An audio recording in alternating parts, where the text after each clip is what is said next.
ਉਹ ਮੇਰਾ ਇੱਕ ਯਾਰ ਹੈ ਸੁਨੈਣ ਬਾਗੜੀ ਅਲੀਪੁਰ ਦਾ। ਉਹਨੇ ਮੈਨੂੰ ਇੱਕ ਦਿਨ ਮੈਸੇਜ ਕੀਤਾ। ਉਹਨੇ ਆਖਿਆ ਸਰਦਾਰ ਜੀ ਆ ਜੱਟਾਂ ਦੀ ਮਿੱਟੀ ਪਲੀਤ ਹੁੰਦੀ ਹੈ ਵੀ ਇੱਥੇ ਦੁਬਈ ਦੇ ਵਿੱਚ, ਤੇ ਕੋਈ ਗੱਲ ਇਹਦੀ ਨਾ ਸੁਣਾਓ ਸਾਨੂੰ। ਮੈਂ ਉਹਨੂੰ ਆਖਿਆ ਵੀ ਪੁੱਤਰ ਜੱਟਾਂ ਦੇ ਜੱਟ ਨਹੀਂ ਰਹੇ, ਉਹ ਮੁੱਛਾਂ ਨਹੀਂ ਰਹੀਆਂ, ਉਹ ਵੱਟ ਨਹੀਂ ਰਹੇ।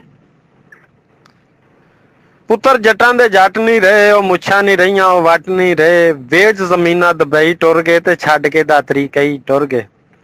ਸਾਗ ਵੀ ਕੋਈ ਨਹੀਂ ਹੁਣ ਤੋੜਨ ਦਿੰਦਾ, ਕਿਉਂ ਆਪਣੇ ਬੰਨੇ ਵੱਟ ਨਹੀਂ ਰਹੇ। ਪੁੱਤਰ ਜੱਟਾਂ ਦੇ ਜੱਟ ਨਹੀਂ ਰਹੇ। ਘੁੱਟੋ ਘੁੱਟੀ ਦੇ ਸਵਾਦ ਨਹੀਂ ਰਹਿ ਗਏ, ਗੋਂਗਲੂ ਛੱਲੀਆਂ ਕਮਾਦ ਨਹੀਂ ਰਹਿ ਗਏ। ਉਹ ਦੁੱਧ ਤੇ ਸਾਰਾ ਦੁੱਧ ਹੀ ਖੜਦਾ, ਲੱਸੀ ਲਈ ਚਾਟੀਆਂ ਮੱਟ ਨਹੀਂ ਰਹੇ। ਪੁੱਤਰ ਜੱਟਾਂ ਦੇ ਜੱਟ ਨਹੀਂ ਰਹੇ। ਤਹਿਮਤ ਤੇ ਹੁਣ ਬਜਨੂ ਰਹੇ, ਪੱਗਾਂ ਦੇ ਬਣ ਸਾਫੇ ਗਏ। ਪਿੰਡ ਸ਼ਹਿਰਾਂ ਦਾ ਫਰਕ ਹੁੰਦਾ ਸੀ, ਹੁਣ ਪਿੰਡ ਸ਼ਹਿਰਾਂ ਤੋਂ ਘੱਟ ਨਹੀਂ ਰਹੇ। ਪੁੱਤਰ ਜੱਟਾਂ ਦੇ ਜੱਟ ਨਹੀਂ ਰਹੇ। ਪੜ੍ਹੀ ਲਿਖੀ ਗੱਲ ਸਿਫਤ ਨਹੀਂ ਜਾਤੀ, ਮਸ਼ਹੂਰ ਸੀ ਪੰਜਾਬ ਵਿੱਚ ਹੱਲ ਗੁਜਰਾਤੀ। ਬਸ ਡੌਲੀ ਦਾ ਹੀ ਇੱਕ ਵਾਧਾ ਸੀ, ਸੰਨੇ ਤੇ ਹੱਲ ਦੇ ਵਿਚਕਾਰ ਇੱਕ ਛੋਟੀ ਜਿਹੀ ਲੱਕੜ ਲੱਗਦੀ ਸੀ, ਉਹਨੂੰ ਆਂਦੇ ਹਨ ਡੌਲੀ। ਉਹਦਾ ਇਹ ਫਾਇਦਾ ਹੁੰਦਾ ਸੀ, ਢੱਗੇ ਆਂਦੇ ਹਨ ਵੀ ਸਿੱਧੇ ਸਿੱਧੇ ਦਿੱਲੀ ਵੀ ਟੁਰ ਜਾਣ ਨਾ ਤੇ ਹੱਲ ਤਰਦੀ ਨਹੀਂ ਸੀ। ਅਗਰ ਜੰਗੀ ਤੇ ਹੱਥ ਨਹੀਂ ਵੀ ਰੱਖਿਆ ਹੋਵੇ ਨਾ ਵੀ ਰੱਖਿਆ ਹੋਵੇ ਤੇ ਹੱਲ ਤਰਦੀ ਨਹੀਂ ਸੀ, ਇਸੇ ਤਰ੍ਹਾਂ ਖੁੱਭ ਕੇ ਲੱਗੀ ਜਾਂਦੀ ਸੀ। ਬਾਕੀ ਜ਼ਿਲ੍ਹੇ ਪੂਰੇ ਪੰਜਾਬ ਦੇ ਵਿੱਚ ਉਹ ਡੌਲੀ ਦਾ ਇਸਤੇਮਾਲ ਨਹੀਂ। ਜੇ ਹੈ ਵੀ ਇਹ ਤੇ ਗੁਜਰਾਤ ਦੀ ਹਾਲਤ ਨੂੰ ਵੇਖ ਕੇ ਵੇ। ਬਸ ਡੌਲੀ ਦਾ ਹੀ ਇੱਕ ਵਾਧਾ ਸੀ, ਜੂਲੇ ਮਠੀਏ ਫੱਟ ਨਹੀਂ ਰਹੇ। ਜੂਲਾ ਆਂਦੇ ਨੇ ਪੰਜਾਲੀ ਦੇ ਉਤਲੇ ਹਿੱਸੇ ਨੂੰ, ਜਿਹੜੇ ਢੱਗਿਆਂ ਦੇ ਉੱਤੇ ਆਉਂਦਾ, ਧੌਣ ਦੇ ਉਤਲੇ ਪਾਸੇ। ਮਠੀਏ ਜਿਹੜੇ ਦੋਵਾਂ ਢੱਗਿਆਂ ਦੇ ਵਿਚਕਾਰ ਲੱਕੜਾਂ ਲੱਗੀਆਂ ਹੁੰਦੀਆਂ ਨੇ। ਫੱਟ ਆਖਦੇ ਨੇ ਜੇ ਥੱਲੇ ਪੰਜਾਲੀ ਨੂੰ ਥੱਲੜੀ ਲੱਕੜ ਲੱਗੀ ਹੁੰਦੀ ਹੈ। ਉਹ ਜੂਲੇ ਮਠੀਏ ਫੱਟ ਨਹੀਂ ਰਹੇ, ਪੁੱਤਰ ਜੱਟਾਂ ਦੇ ਜੱਟ ਨਹੀਂ ਰਹੇ। ਅੱਜ ਦਿਆਂ ਗੱਭਰੂਆਂ ਵਿੱਚ ਜ਼ੋਰ ਵੀ ਕੋਈ ਨਹੀਂ, ਇਕੱਠਿਆਂ ਬਹਿਣ ਦਾ ਦੌਰ ਵੀ ਕੋਈ ਨਹੀਂ।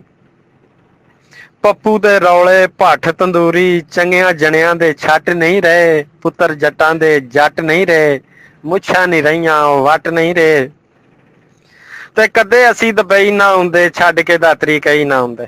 ਦੂਜਾ ਟੋਟਾ ਇਹ ਨਾਲ ਕਿ ਕਦੇ ਅਸੀਂ ਦੁਬਈ ਨਾ ਹੁੰਦੇ, ਛੱਡ ਕੇ ਦਾਤਰੀ ਕਈ ਨਾ ਹੁੰਦੇ। ਉਹ ਕਸਮੇ ਸੱਚ ਸਹੀ ਨਾ ਹੁੰਦੇ, ਫੇਰ ਅਸਾਂ ਵੀ ਜੱਟ ਹੋਣਾ ਸੀ, ਝਾੜਦਿਆਂ ਮੁੱਛਾਂ ਨੂੰ ਵੱਟ ਹੋਣਾ ਸੀ। ਛੱਡ ਕੇ ਵਾਹੀਆਂ ਘਟਿਆਂ ਚ ਰੁਲ ਗਏ, ਵੇਖ ਕੇ ਦਿਰਮ ਰੁਪਈਏ ਭੁੱਲ ਗਏ। ਝੱਖੜ ਝਾਂਜੇ ਓਪਰੇ ਝੁੱਲ ਗਏ, ਉਹ ਸਾਡੀ ਇੰਜ ਨਾ ਮਾਰਿਆ ਮੱਤ ਹੋਣਾ ਸੀ। ਘਰ ਹੁੰਦੇ ਤੇ ਜੱਟ ਹੋਣਾ ਸੀ, ਝਾੜਦਿਆਂ ਮੁੱਛਾਂ ਨੂੰ ਵੱਟ ਹੋਣਾ ਸੀ। ਡੇਰੇ ਬਹਿੰਦੇ ਤੇ ਮੌਜਾਂ ਲੈਂਦੇ, ਯੱਲਾ ਸੁਰਾ ਦੇ ਭੇੜ ਨਾ ਪੈਂਦੇ। ਨਾ ਕੁਝ ਸੁਣਦੇ ਨਾ ਕੁਝ ਕਹਿੰਦੇ, ਫਿਰਦਿਆਂ ਆਪਣੀ ਬੰਨੀ ਵੱਟ ਹੋਣਾ ਸੀ। ਘਰ ਹੁੰਦੇ ਤੇ ਜੱਟ ਹੋਣਾ ਸੀ, ਝਾੜਦਿਆਂ ਮੁੱਛਾਂ ਨੂੰ ਵੱਟ ਹੋਣਾ ਸੀ। ਕਈਆਂ ਦੇ ਪੁੱਤਰ ਕਈਆਂ ਦੇ ਅੱਬੇ, ਵਾੜ ਦਰਿਆ ਵਿੱਚ ਡੋਬੇ ਸੱਬੇ। 100 ਅੰਨੇ ਵਿੱਚੋਂ ਇੱਕ ਨੂੰ ਲੱਭੇ, ਸਾਡੀ ਇੰਜ ਨਾ ਖਿਲਰਿਆਂ ਪੱਤ ਹੋਣਾ ਸੀ। ਅੰਨਾ ਜਿਹੜਾ ਅੰਨਾ ਉਹ ਤੇ ਚੁੱਪ ਕਰਕੇ ਬੈਠਾ ਰਹਿੰਦਾ। 100 ਅੰਨਾ ਹੋਵੇ ਤੇ ਉਹ ਵੀ ਚੁੱਪ ਕਰਕੇ ਬੈਠਾ ਰਹਿੰਦਾ। ਇੱਕ ਨੂੰ ਵਿੱਚੋਂ ਜਦੋਂ ਲੱਭਦਾ ਹੋਵੇ ਨਾ, ਉਹ ਆਂਦਾ ਉਹ ਉਤੋਂ ਦੀ ਜਹਾਜ਼ ਪਾ ਲੰਘਦਾ ਜੇ। ਤੋ ਸਾਰੇ ਵਾਹ ਦੇ ਵਿੱਚ ਹੱਥ ਮਾਰਨ ਲੱਗ ਪੈਂਦੇ ਨੇ। ਕੋਈ ਨੇੜੀ ਹੁੰਦੀ ਸ਼ਾਇਦ ਹੀ ਲੰਘਦੀ ਤੇ ਫੜ ਕੇ ਟੋਹ ਕੇ ਵੇਖ ਲਈ ਹੈ ਕਿੰਜ ਦੀ ਏ।